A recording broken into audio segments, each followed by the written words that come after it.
Marine Corps transition continues with new drones at Kaneohe base.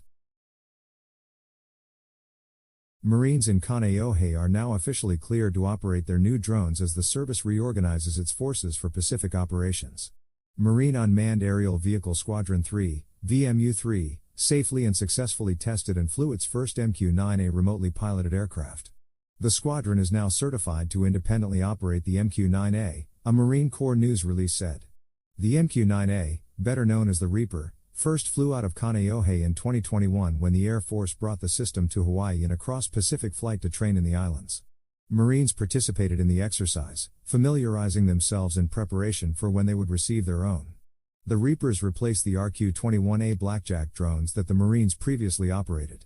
The stealthy Reapers have longer wingspans and are capable of flying much higher and for longer distances, and can be refueled in the air by fuel tanker planes that also recently arrived at the base. The squadron received its first 2 Reapers in April, after which it worked to assemble and prepare the aircraft for the Naval Air Systems Command Safety Certification process. The Safe for Flight Operations certification is the final step in the transition from Blackjacks to Reapers in Kaneohe. The Marine Corps is in the midst of an ambitious makeover of its forces called Force Design 2030 as it looks to return to the Pacific. After 2 decades of hunting insurgents in Iraqi deserts and Afghan mountains after the September 11, 2001, terror attacks, the service is looking to return to its naval roots with a focus on island and coastal operations amid tensions with China. Force Design 2030 envisions Marines moving through island chains in the Pacific, setting up missile batteries to attack enemy ships and disrupt supply lines and using tools such as drones for surveillance. The new strategy is geared in large part toward Western Pacific operations with a particular emphasis on the South China Sea, a critical waterway through which more than a third of all international trade travels. Beijing considers the entire waterway to be its exclusive sovereign territory, over the objections of neighboring countries. The Chinese military has built bases on disputed islands and reefs and even built artificial islands to assert its claims. Earlier this year, during an exercise in the Philippines, troops from the 3rd Marine Littoral Regiment out of Kaneohe and the Army's Schofield Barracks-based 25th Infantry Division joined members of the Philippine Marine Corps in an island-hopping exercise in the Luzon Strait, taking them just south of Taiwan. Escalating tensions between China and self-ruled Taiwan, which Beijing considers a rogue province and has vowed to bring under its control by military force if it deems necessary, have raised concerns of the potential for a large-scale conflict in the Pacific. The establishment of blockades or the breakout of war in the South China Sea or the Taiwan Strait could shut off some of the world's busiest shipping lanes and upend the global economy. Regional leaders have urged talks between the United States and China to ease hostilities, though senior Chinese military leaders have refused to speak with their American counterparts. U.S. Secretary of State Antony Blinken met with Chinese President Xi Jinping on June 19 in an effort to stabilize fraying relations between the United States and China, but tensions remain high. Even as the Marines look to shift gears from the drawn-out wars in Iraq and Afghanistan to focus on the Pacific, for much of the American public, drones became an iconic weapon inextricably tied to the U.S. war on terror.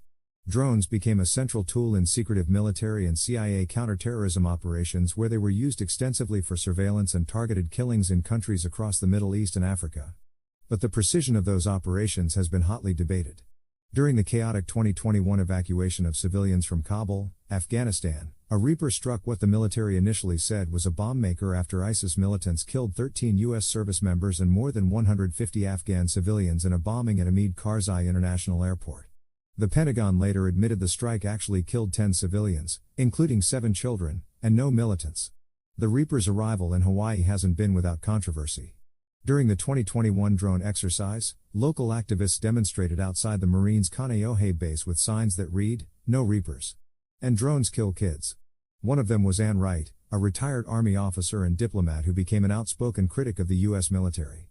Wright told the Honolulu Star-Advertiser that now Hawaii-based young men and women who operate killer drones will have the same long-term traumatic stress as operators from other U.S. drone bases who killed innocent civilians, as has been the history of drone operators who have killed wedding parties, funeral processions and kids meeting their parents in Afghanistan, Iraq, Yemen, Mali, Syria. But while the MQ-9A was originally designed as a hunter-killer drone with the ability to deploy Hellfire missiles, the Marine Corps says it doesn't intend to arm its new drones in Hawaii, at least for now. During the 2021 drone exercise, the Marine Corps said in a statement that our service envisions distributed teams of Marines that can hunt an adversary's ships visually or electronically using every sensor and capability available to them.